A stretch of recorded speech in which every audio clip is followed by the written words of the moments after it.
Hello, this is a video on a black sapote tree. I got this tree from Mimosa Nursery in the city of Los Angeles, and it's a grafted tree.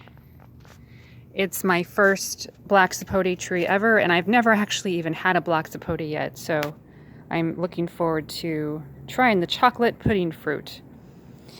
And I've heard that some trees produce creamier fruits than others. It's the same for a white sapote tree. Some trees have creamier fruits than others. So we'll see how this one turns out. I just want to go through the history of this tree and how I ended up finally achieving success with getting some fruit to form. If you look at this tree, it's quite small. It's about 5 feet tall. When I first got the tree, it was in about a 3-gallon pot, and I transplanted it into a 20-gallon pot. And initially, the tree was in full sun. It was covered in blossoms. That's pretty much why I bought it. Every branch was just loaded with blossoms, and this is one blossom right here. It hasn't fruited yet, but this is how pretty much all the branches were covered in these blossoms. And so I was excited. I didn't know how the little branches were going to hold all the fruit. That's one of the reasons I wanted to transplant it right away, which is what I did.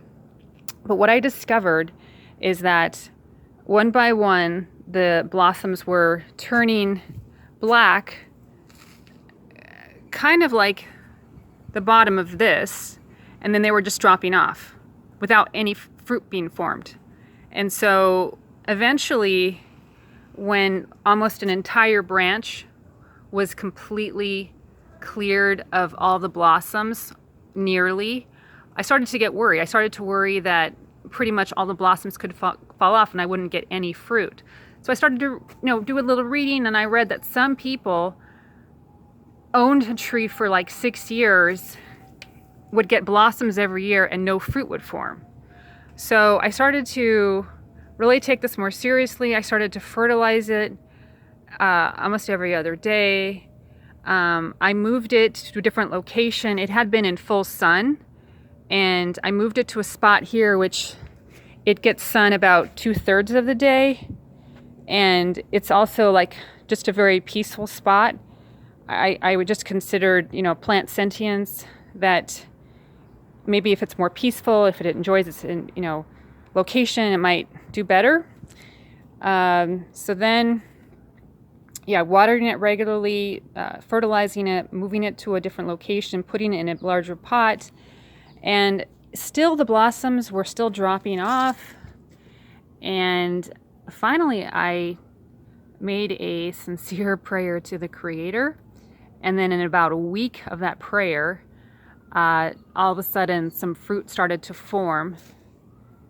And a skeptic would say that it was just a coincidence that my prayer coincided with me having fertilized it and maybe it growing a little bigger, and it was all a coincidence. But I can just say that pretty much all the blossoms were falling until I made the prayer. So however you want to view it, finally I achieved success. All I wanted was to at least try it. I didn't want another year to pass and I wouldn't get to try it. So it looks like, for whatever reason, the chemistry changed in the plant, and the remaining blossoms have are now all forming fruit. So yeah, something definitely changed in the chemistry, because instead of having the results where the blossoms were just falling off, they all seem to now be forming fruit. So I am so excited. I guess this is known as a black persimmon. It's not a true sapote, but I've heard that some of these sapotes can actually be quite creamy. So I hope to eventually get some that are come to fruition, that are ripe, and I will be sharing that. Thank you so much for watching.